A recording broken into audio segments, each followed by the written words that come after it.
This reminds me of Yankees. But anyway, I was working. You know what I tried? I tried. We were at Shores and building up a floating water container. It's going to Puerto Rico today.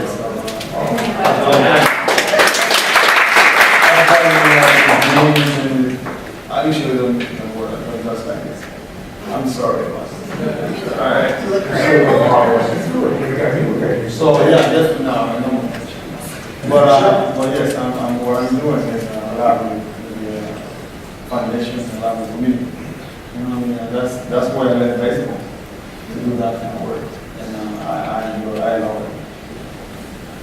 But I think it's hard, because we all kind of do some charity work and we help, but you're doing this morning to night.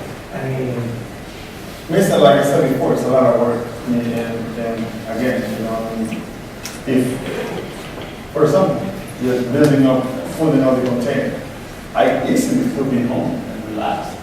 But I don't do that. When I come and work, I was doing it. I just changed here, like here. Like sure was all. you were loading the container. Yeah, I was loading the container and doing all that stuff. Because I figured you some help to do that. The Lord has given me a good two hands and a good two feet. And a great mind.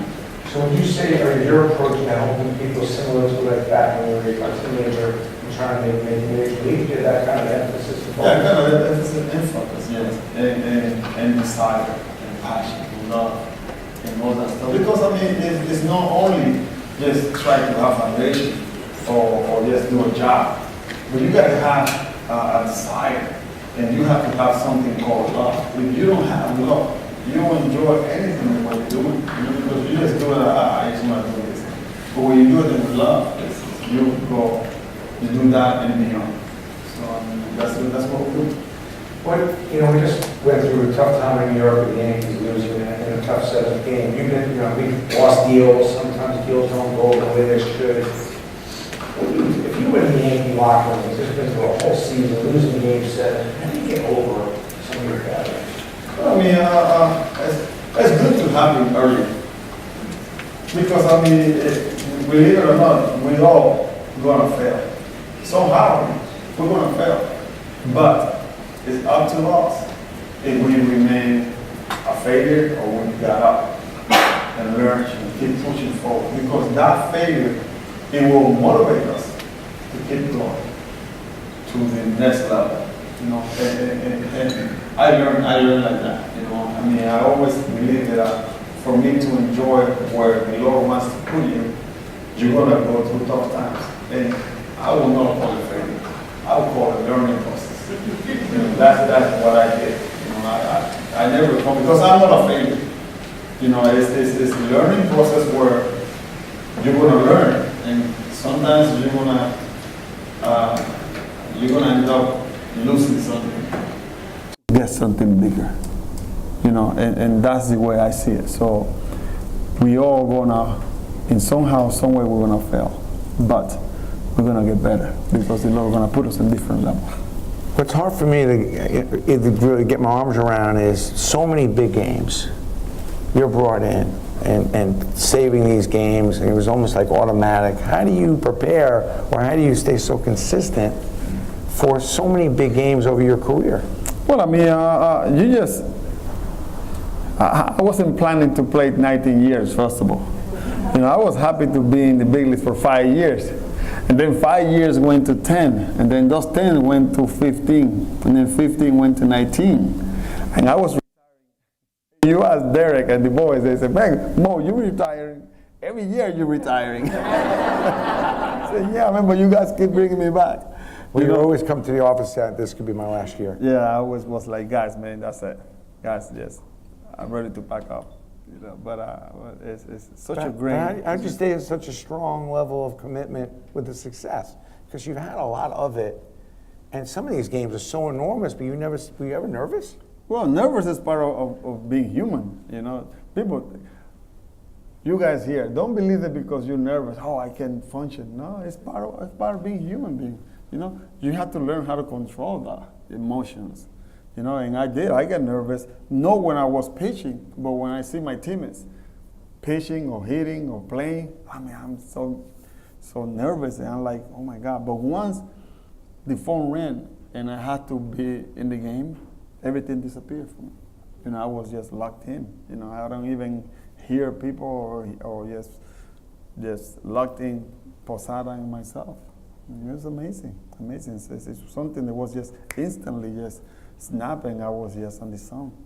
I mean, you're a poor kid, fishing village, you know, humble beginnings to say the least. I mean, Yeah. do you ever look back? I mean, what would you tell yourself if you had an opportunity to talk to yourself 30 years ago? What would you say Well, I to mean, yourself? I always thought to myself, I can't believe that I'm here, you know. But one thing, I always thank God for the opportunity, though, because it wasn't just me. I didn't have ability to be here, but thank God that He opens the door and He stood by me and He guided me to today. You know what I mean? So, I mean, every time that I start thinking, I can't. I had to stop because I can't comprehend what He allowed me to go through my whole career to this point.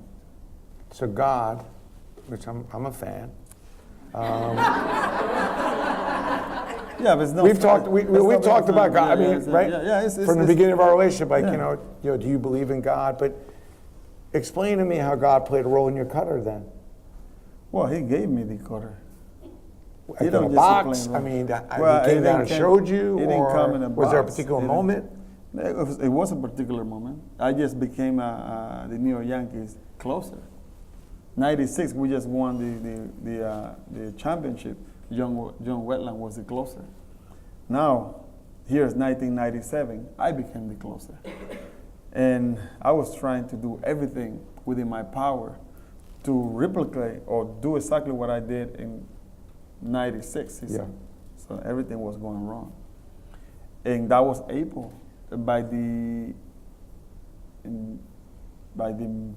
end of April, I was playing catch with Ramiro Mendoza on the line, and this is during batting practice. And then I throw on the ball started moving. Out of nowhere, the ball started moving. You know, and then I didn't do that. I was trying to make the ball stop. As a matter of fact, after that game, we went to Detroit to play Detroit at all Detroit Park. And myself, Mel, and Mike Borsello, that was the bullpen catcher. Mel Stottlemyre is there. Mel Stottlemyre, my pitching coach. Girardi, your catcher? Girardi, I don't know. Okay. But it was Mike Borsello, and Mike Borsello was my bullpen catcher. We were working. It was like a bullpen section. We were trying to make that ball stop from moving. You were trying to stop the cutter from Yeah, cutting. we were trying hard. We definitely were trying hard. How long was this going on for? It was like 45 minutes. It was crazy, and the ball didn't want to stop moving. Thank God that the ball didn't stop, because and then right there, no one teached me. So do you believe in divine intervention? Do you believe there's a moment of time It's called when... faith. It's called faith. It's called faith. If you don't have faith, I cannot talk about you. I'm only going to talk about myself. Faith is my motto. It moves me to anything that I'm going to do. You know, so I mean, I cannot function without that. And have you always had And that it's not, faith? by the way, it's Or not has it just grown? God. It's a relationship. It's a relationship between Him and I. Because it had to be a rough year. You had rough times, Tommy John surgery, minor but leagues. that's process, you know, and the processes are hard. Processes is building attitude, building people where if the Lord wanted to put you in a different level, you have to be processed to go to that level. You know, it's like gold. Gold comes with all kind of different particles of different materials, am I right? But it goes through fire, and then you take the gold, and the other thing is thrown, it's garbage. It's the same to us. You know, the Lord wants to use us, but how are we going to do it? You know, and it hurts. You got to take a little bit of here, a little bit there, and hit chip, and then you create something beautiful. You know, I'm okay with that. Okay. You build a church, which, I mean, who are you to go and build a church? I mean, And what's the goal of that church, and what's the next stage for you now that you've built an amazing church? Well, the church, by the way, it's not my church. It's the Lord's church. We just help build it. You know, I mean, it's for the people. I mean, any people that wants to come to church, they're more than welcome. You know, it's not about race or color or denomination. You just come. Was it We hard? love everybody. Was it hard to do? When you serve the Lord, you don't think that you're capable to do those things. Because if you think that you are capable to do, now you're minimizing the Lord. We just do what He tells us to do, and we just follow the rules. That's the way we do it. What's the next step for you now that you've done that, which is pretty amazing? I mean, I remember that structure when you first called me over there. I remember that. We don't want to talk. We don't want to go there. We don't want to go there. I told Mariano, it's like, listen, I'll take you right out of this building now, save you. We'll be good. And you owe me $200 for the shoes I had ruined. But you were upset. Yeah. And what did I tell you? you told me to get out. And you were not happy that day. You were because I didn't have the vision that you had. Exactly. I wasn't seeing it. Exactly. See, things like that happen, people. You know, my friends here. Things like that happen. It happened to me a lot. Okay, people will tell you, hey, you cannot achieve what you're going for, but God has given you the vision. God has given you the talent. All right. And some other people come to the side and say, hey, you're not capable to do that. And sometimes we listen to it. You know, and then what happened? We lost the vision, we lost that dream, and we lost whatever God wanted to build with you helping. You know, but my man here, I love him, you know, he's special to me. You know, but thank God that I didn't listen to him at that time. At that time. You know, but my next step is building a community center. Why a community center? Because a lot of kids here in need. And I wanted to help as much as I can. So I mean, that's the future project. So and you're in. I mean, you envision yourself. I mean, you're barbecuing, helping on the first aid days. Do you like being right? I guess do you like just being a regular, normal, everyday person? I am a regular, normal, everyday person. You know, you come me and believe. You know, I'm 2 hands, 2 feet, 2 eyes, everything, man. It's just everything normal. Hard to transition from being this mega star to. See, I never consider myself a mega star or a star, perhaps. Okay. You know, I consider myself a man that was blessed, a man that the Lord gave me opportunity to do a job that not too many people can do. You know, that's what I feel. You know, but besides that, I mean, I'm a normal person. You know, as a matter of fact, I don't like when people tell me that I'm the best of what I did or not. You know, I just was happy to be part of something special. How important? I mean, what does it mean to be a New York Yankee? I mean, again, I don't know to others, but to me, it's pride, it's dignity. You know, it's power. I mean, it's a lot of things. You know what I mean? And be part of the New York Yankees and represent the New York Yankees for life, not just during the times that I play, but just for life. It's just amazing, you know, to me. It's wonderful. By the way, thank you guys for being late. I mean, you all fine. Yeah, I was going to say, back in the Yankee clubhouse, that's a serious fine. Define, I mean, I just got to ask you a couple of definitions, your view on that, but define love. How do you see love and how do you define God? Oh my God, He is love. I mean, he's just talking about God, just define God, and God is love. You know, He doesn't have love. He is the essence of love. You know, so I mean, that's the best example that I can give you. Define success for me. I mean, how do you view success? Well, I mean, success, you can see it in many ways to me. You know, I mean, yes, you accomplish a lot of great things, but I mean, that doesn't mean that, okay, being successful and have joy doing it, right? I love that because, I mean, while I was playing, I have joy, you know, doing it. And the good times and the bad times. You know, I took the good and the bad. Do you think a lot of players have trouble having fun? even though they've gotten to this pinnacle? Sometimes I believe, sometimes I believe that they caught up in their own self, caught up and they are the last thing that God created. And if they don't play, the baseball stop, and that's when you stop having fun or enjoying what you're doing. I never stopped enjoying what I did, for since the minor leagues to the big leagues, 24 years, 19 in the big leagues, and even to my last pitch that I threw at Yankee Stadium, I was sobbing, I was crying of joy.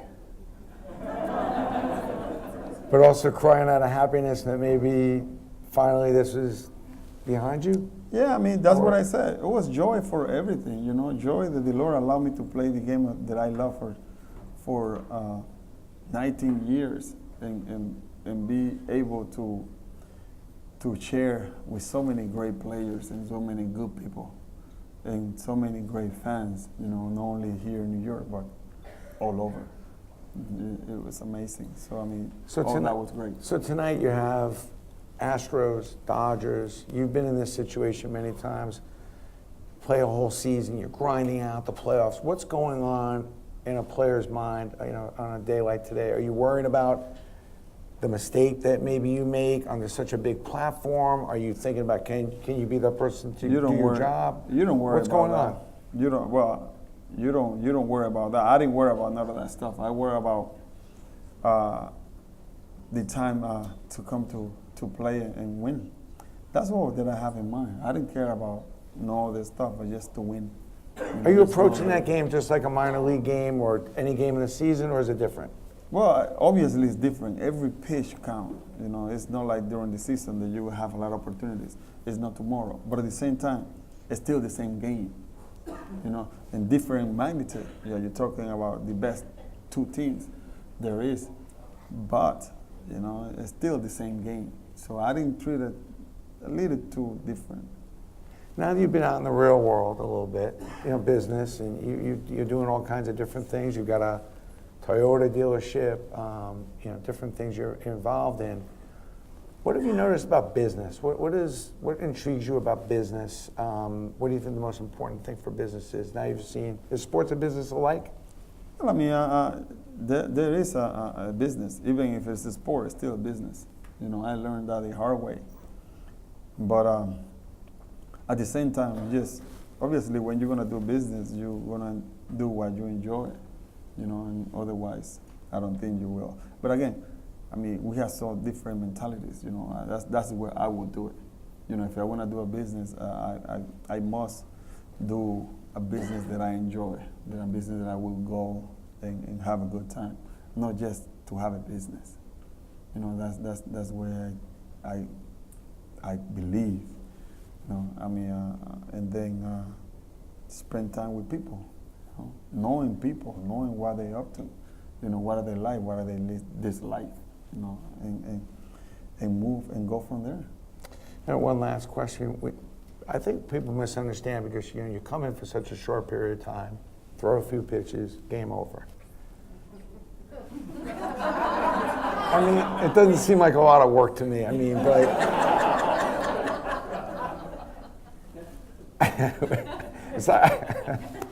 because I recall, it's like these guys are killing themselves the whole game. He pops in the ninth inning, throws about 5 or 6 pitches, game over. But how much work is it to get ready for that one inning? It's a lot of work. It's a lot of work to work just that inning. By the way, it's the most important outs, those last 3 outs. Closing. Kind of like that in business. Yeah, it is. It is. But this situation, though, is a little bit different. Yeah. A little bit different. That's why they trust in you. It's like you having all your money and you come to one person and say, here, I'm giving you everything that I have. Make sure that you don't lose it. Make sure that you don't do the wrong move. It's just like that. If we want to put it like that, compare like that, it's just like that.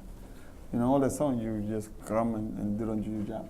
That's why it's just a handful of people that can do that kind of job. especially that one. So I mean, it's not just that, you know, it's the job, not just that job. If you're gonna put it like that.